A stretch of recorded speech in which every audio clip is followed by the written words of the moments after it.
An Aegis Juris fraternity member and suspect in the fatal hazing of Horacio Castillo III is now a state witness in the case. Mark Ventura joins the Witness Protection Program Wednesday.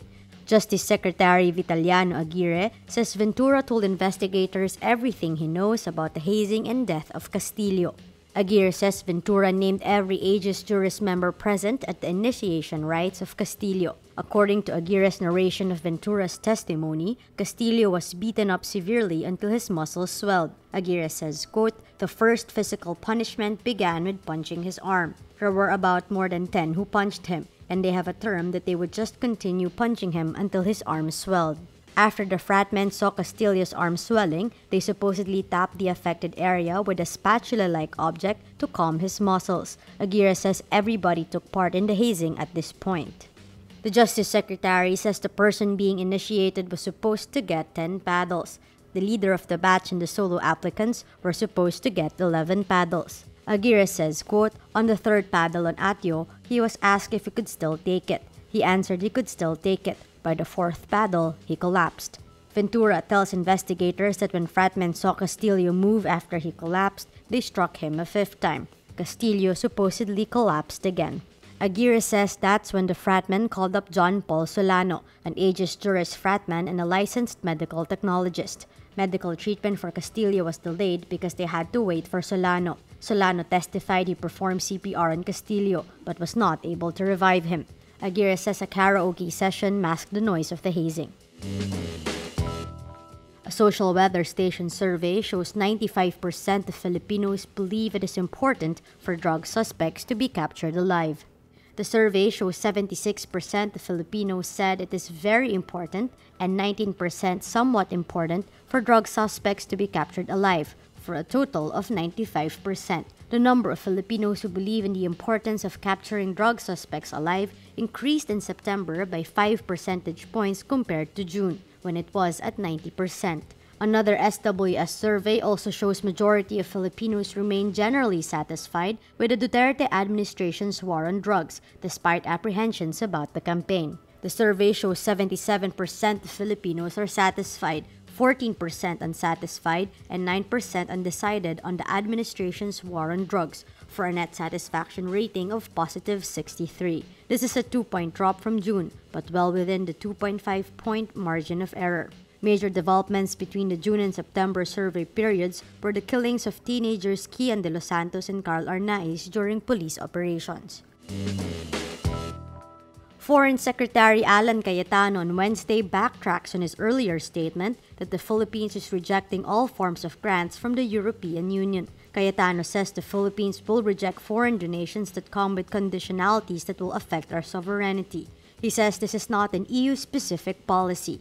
Cayetano makes the remarks after meeting with EU Ambassador for the Philippines, Franz Jessen. His latest statements contradict his announcement on October 19 that the Philippines is rejecting all kinds of grants from the EU. President Rodrigo Duterte has repeatedly lambasted the EU for supposedly meddling in his anti-drug campaign. When asked if the Philippines will accept EU aid for war-ravaged Marawi City, Cayetano says, quote, "I already stated the policy. If there are no conditionalities and it will not affect our sovereignty, then everyone is free to help." But Cayetano says if the grant will affect Philippine sovereignty, then the Philippines will not accept the donation. Cayetano says, quote, "So the question should now be addressed to EU. Are they willing to give without conditionalities? Or if the conditionalities are there, are they willing to do it through internal organizations?" Alibaba chief Jack Ma outlines the internet giant's long-term plan to get e-commerce to finally take off in the Philippines. Ma on Wednesday receives an honorary doctorate from De La Salle University. He says he will continue to invest in the Philippines. Ma adds he comes to countries like the Philippines not to make money initially, but to build infrastructure that will enable small businesses to participate in e-commerce easier.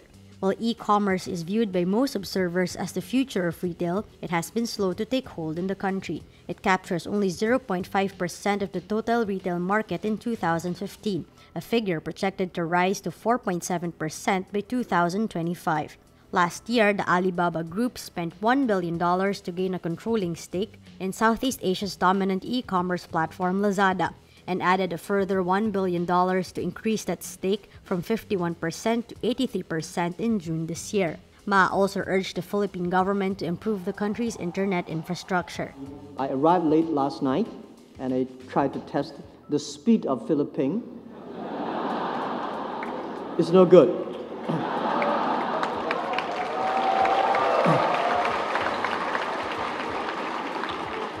But this is the potential. This is the opportunity. And I encourage that government, entrepreneurs, everybody that will work together to improve the speed and coverage of the internet. United States President Donald Trump is expected to skip the East Asia Summit, one of the major Association of Southeast Asian Nations events to be held in Manila in November. Foreign Secretary Alan Cayetano says Trump's visit to the Philippines will only be from November 12 to 13 due to limited time. Cayetano says, quote, "They were actually just waiting for the East Asia Summit. Now that it was finalized that the East Asia Summit is on the 14th, it looks like the Secretary of State Rex Tillerson will be the one to attend."